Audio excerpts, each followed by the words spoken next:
सलीम इकबाल शहबानी साहब आज हम नहीं माननीय इकबाल शहबानी साहब।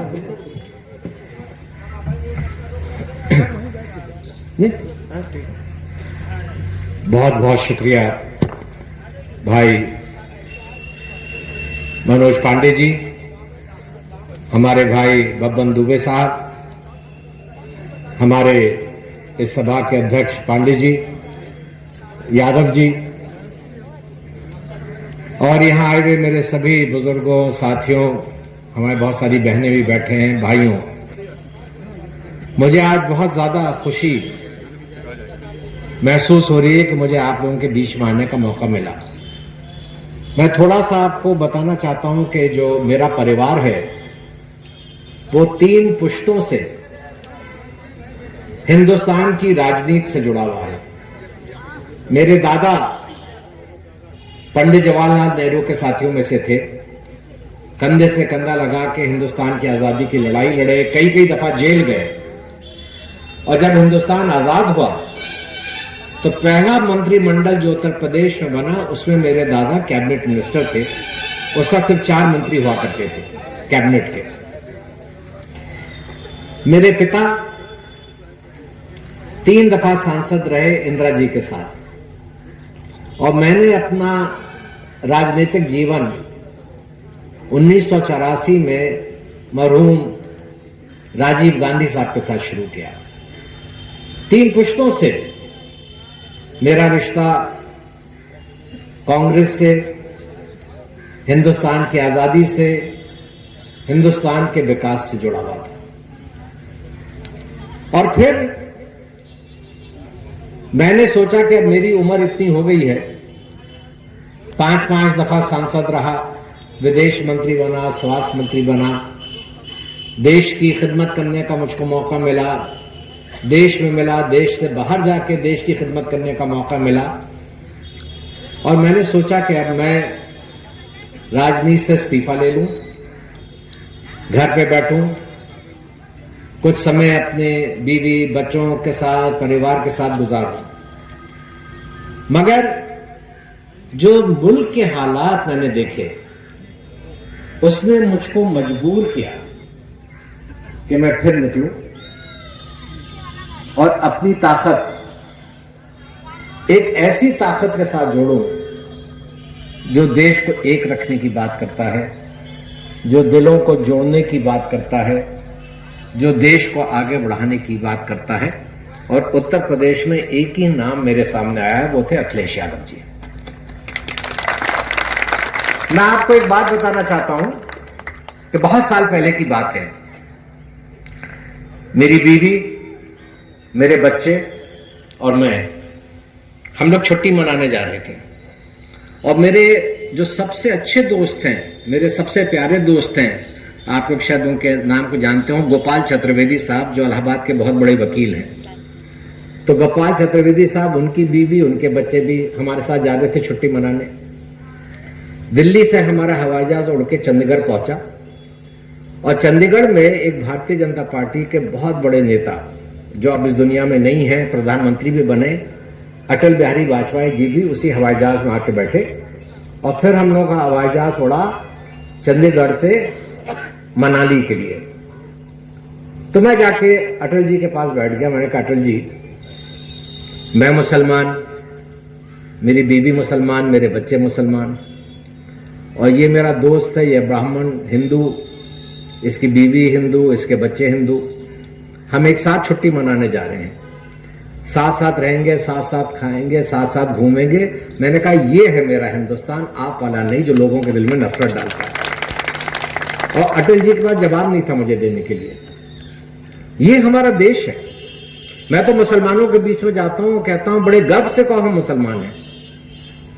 मैं हिंदुओं के बीच में जाता हूं और कहता हूं बड़े गर्व से कहो हम हिंदू हैं, मगर एक लफ्ज आगे लगा दो, हम हिंदुस्तानी मुसलमान हैं, हम हिंदुस्तानी हिंदू हैं।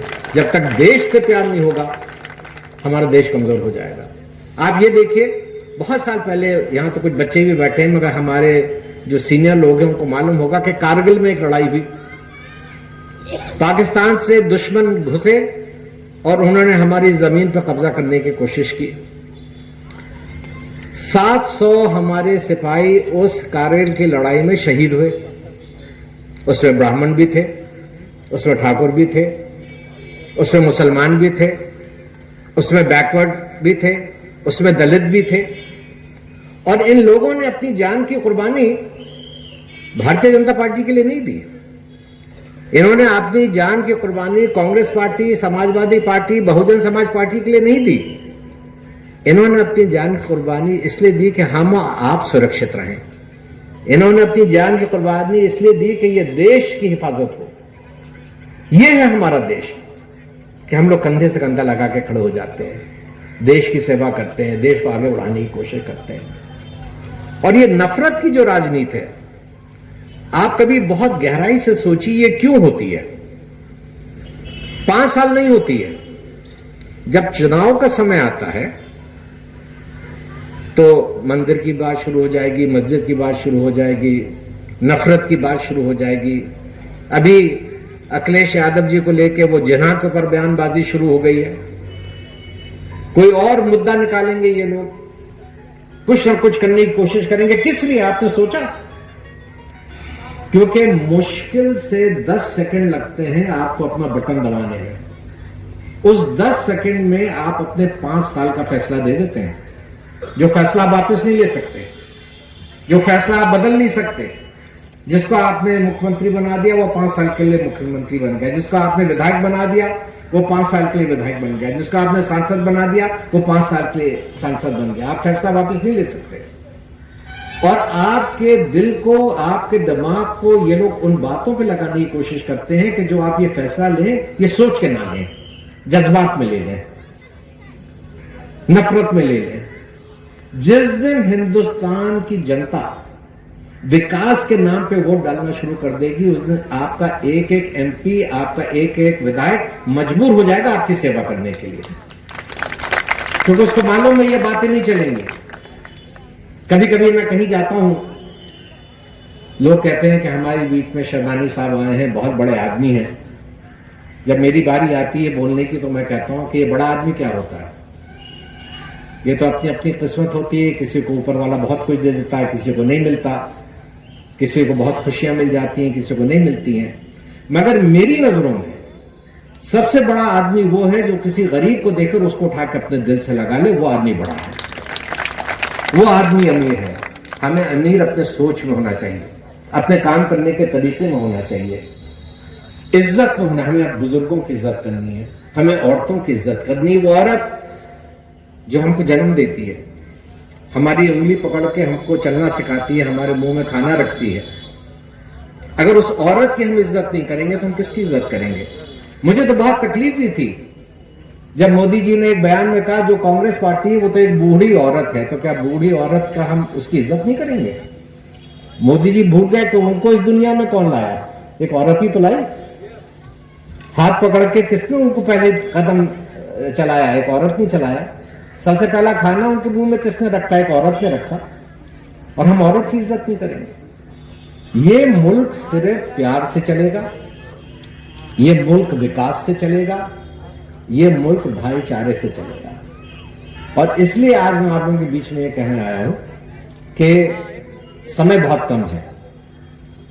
हमें ये नहीं देखना है कि हम किस बिरादरी के हैं, हम किस मजहब के हैं। किसी तरह भी हम अपना रिश्ता ऊपर वाले से बनाएं, भगवान तक पहुंचने की कोशिश करें, वो हमारे और उसके बीच में है। किसी को ये अधिकार नहीं है कि कोई किसी की पूजा, कोई किसी की नमाज में कोई दखल डाले। हम सब करेंगे, यह हमारा देश है। जब हमारे बुजुर्गों ने आजादी की लड़ाई लड़ी तो उस वक्त ना कोई हिंदू था ना मुसलमान था, सबके दिल में एक ख्वाहिश थी कि हम अपने बच्चों को एक आजाद हिंदुस्तान दें। सब एक हो गए थे, कंधे से कंधा लगा के सब लड़े अंग्रेजों के खिलाफ। और आज ये लोग फिर उस आजाद हिंदुस्तान को बांटने की कोशिश कर रहे हैं। अभी हमारे एक भाई ने कहा, महंगाई को लेके बात की, हमारे पांडे जी ने भी कहा महंगाई को लेके। मैं आपको एक छोटी सी मिसाल देता हूं कि पेट्रोल डीजल ही महंगा नहीं हुआ है, आप देखिए कि सीमेंट की कीमत क्या थी और आज क्या हो गई है। आप देखिए लोहे की कीमत जो 1500 रुपए थी आज 6000 रुपए से ज्यादा की हो गई है। गैस सिलेंडर की कीमत जो 300-350 थी आज 900 रुपए के ऊपर है। एक मोटरसाइकिल जो आपको 30-40 हजार में मिल जाती थी 2014 तक, आज वो 1 लाख के करीब है। मोदी जी की सरकार के आने से पहले 30 करोड़ लोग गरीबी रेखा में थे, आज वो बढ़ के 70 करोड़ लोग हो गए गरीबी रेखा के नीचे। 70 करोड़ लोग। तो इन्होंने क्या दे दिया आपको, सिवाय लंबी लंबी बातें कि 15 लाख रुपए खाते में डाल देंगे, बेरोजगारी दूर कर देंगे, महंगाई खत्म कर देंगे, लोगों में आपस में भाईचारा फैलाएंगे। कुछ ऐसा नहीं हुआ। तो मैं ये आपसे कहने आया हूं कि ये जो आपके सामने समय आएगा, जब भी आप वोट डालने जाइए, आप किसी पार्टी के लिए मत सोचिए, आप सिर्फ अपने बारे में सोचिए कि आपको कौन अच्छा विकास दिला सकता है, आप में कौन भाईचारा फैला सकता है।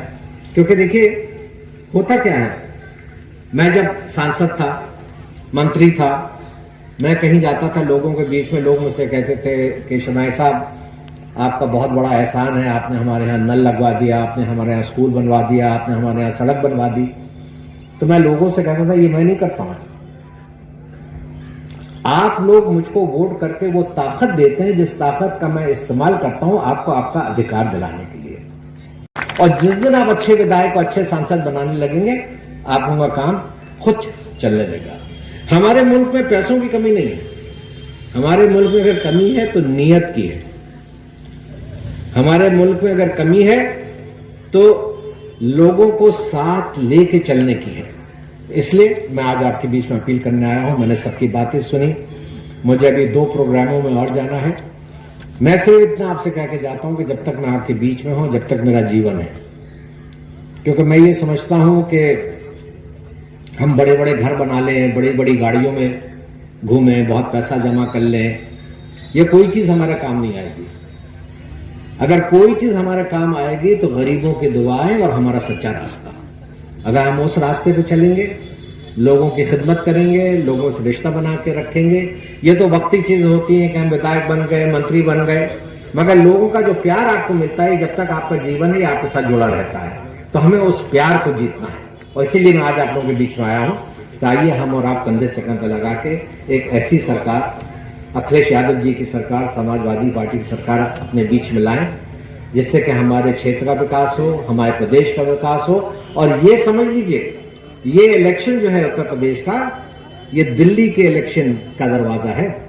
अगर आपने उत्तर प्रदेश के इलेक्शन में समाजवादी पार्टी की सरकार बना दी तो 2024 में आपको फिर एक बहुत अच्छी सरकार मिलने वाली है। बहुत बहुत शुक्रिया। जय हिंद।